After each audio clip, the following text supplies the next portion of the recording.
Hi everyone, this is Sunette, and in this video we're having a look at anger management. So firstly, we have to have a look at what anger management in fact is, because ideally, if we have a look at anger, it is a very intense emotion and can be so overwhelming that it takes over your thinking and your acting or behavior in such a way where you almost don't recognize yourself. If you have a look in your memories of moments with other people where that emotion just took over and where you had said things and done things that even surprised you, this places into question, what exactly is anger and how is it possible for one emotion to take over your thinking and your behavior to such an extent that you don't even recognize yourself? Meaning, anger can take over in a moment so unexpectedly, so suddenly that before you know it, you are saying things and doing things and thinking things, during that experience of anger and even also afterward, that it's like you stand back inside yourself and kind of go, wow, where did that come from? Even if you have not experienced anger to such an extent, even those little moments of anger that you can go into when you react to something or someone, your imagination can also sometimes play out scary scenes, when you are in anger and then you can imagine what it is that you would want to say or want to do to another person. So the point of awareness that I'd like to bring through here is that you've got to realize that in such moments it's more the anger, the emotion that's speaking than you. Because if you commonsensically have a look at such a moment, if you were not in that emotion, if you were not overwhelmed by that anger, what would you have said? What would you have done? And here, another interesting dimension that this brings through to have a look at is in such moments of, when the emotion of anger takes over, what does it say about your relationship to anger, to that emotional experience? It's essentially showing that you don't have control over it. So control meaning, again, have a look at your memories of significant moments when you got angry. And you'll see that someone said something or someone did something, and it just triggered a thought or something inside yourself, and it just set off that anger or that emotion. Now, control in relation to anger, many have defined as being when you can control your relationship to anger to such an extent that you don't necessarily speak in it or act in it, where you can suppress it or just keep it inside. But I would like to take that one step further and ask, but are you really in control of it even if you can keep it inside? Even if you, for example, can, instead of, yelling or shouting or hitting things or lashing out in anger in some way, even if you don't do that and just keep it inside and minimize how it is that you express it. Like, for example, instead do a big sigh or walk away or, just clench your fists. Still, to a certain degree, that emotion is in control of you, because it could take over in one moment without you having any decision in relation to it. Any decision, meaning, you did not have a moment to yourself and essentially ask yourself, but, is this what I want to experience right now? Is this where I want to go inside myself? Is this what I want to think? Is this what I want to imagine? You'll find that this emotion, anger especially, can take over either your thinking or your words and your action, but it still takes over. It still goes into a form of possessing you. Because, going back to when you internalize the anger and just minimize how it is that you are exerting it, it still took over the moment before. Meaning, one moment you were fine, and then the next something just snapped inside of you, and that moment where that something snapped inside of you, that's where you essentially lost control. And you could maintain a certain level of control over that emotion when you can walk away from a moment or just breathe or clench your fists. But here, many interpret that to be you having total control of the emotion.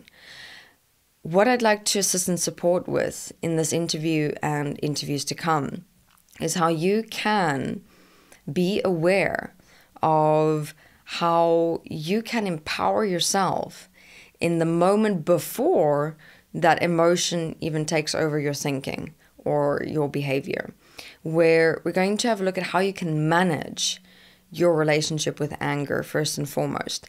And managing it is not about controlling it or suppressing it. You see, what's interesting about controlling anger is that it has a negative effect on yourself and your body, even when you minimize your speaking or acting within that anger. Because, what's not realized about emotion is every time you do go into it, and let's say you do have a level of control where you're in a conversation with someone and you know yourself well enough to feel how that anger is starting to build and build and build. And okay, if I do not walk away from this moment, I'm going to say something or do something that I'm going to regret.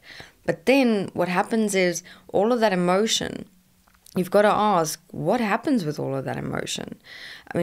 People think that when you'd, for example, walk away from that moment and go and cool down to just breathe or, walk it off, that the emotion disappears or that it just goes away. When in fact, that emotion actually disperses inside your mind and inside your body.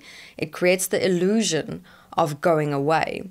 But your mind-body relationship exists in such a way where all of that emotional energy actually layers and builds into, shall I say, in deep dimensions in your unconscious of your mind and your body. That's why you'll actually find that the next time you'll go into an emotional reaction of anger, that it'll be more faster and even more intense. But most people are not aware of this because you don't reference or introspect or have a good enough relationship with your own mind and body to, for example, compare past memories to present ones.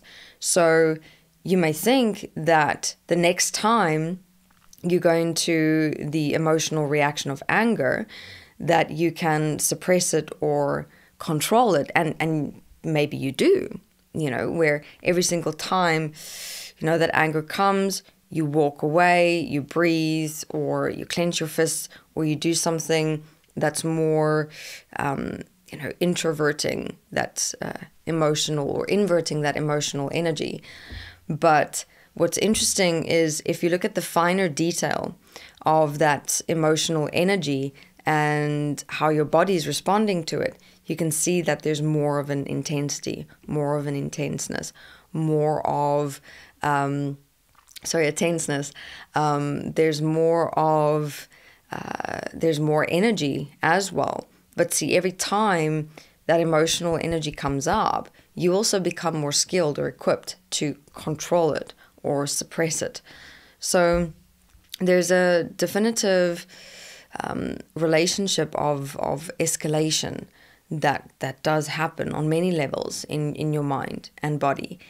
And here as well, a point to be cautious of is the idea that, even though I can control or suppress my anger now, that I will always be able to control it or suppress it.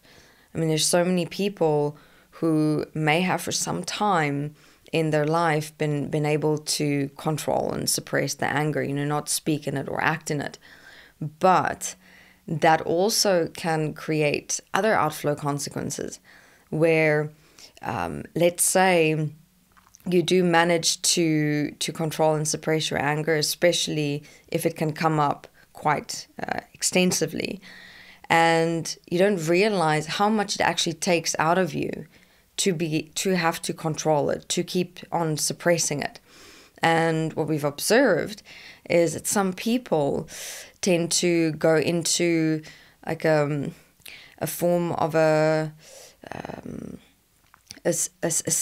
self-suppression on a constant basis, where it's like you start holding yourself, controlling all of yourself over an extended period of time to try and not react in anger. And that can lead to a stepping back, a giving up, a giving in inside yourself, where you almost go into a form of depression, where you're afraid to feel anything, to access any form of emotion because of being afraid of that anger. And this can change the way you interact with life, people, conversations, moments. So, in interviews to come, we can open up many dimensions in relation to how something simple as anger and your relationship to it can affect many other areas of your life as well.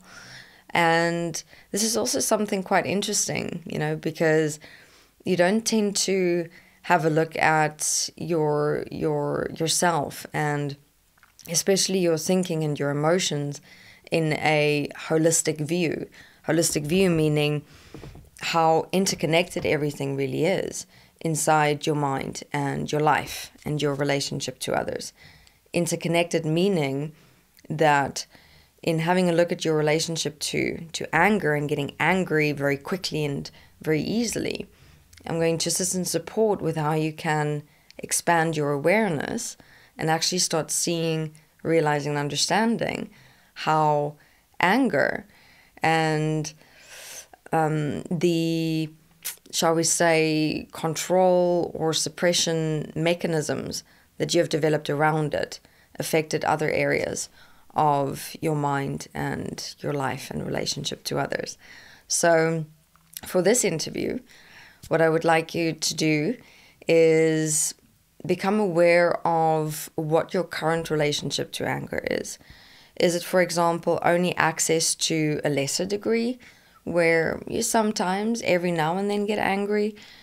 Does anger build up for you where you are aware and you feel it building up inside yourself? Or are you at the stage in your relationship with anger where it just comes up in a moment and can take over your thinking, your speaking, and your behavior? So we're going to be focusing on those three phases of anger. And I mean, even if you do access anger only in small moments throughout your day or throughout your week, it is still important to be able to become the directive principle of your relationship to anger, to be able to manage your relationship to anger. Because in the next interview, I'm going to explain why and how it is that your mind, and especially emotions, can be very unpredictable. All right, thank you very much.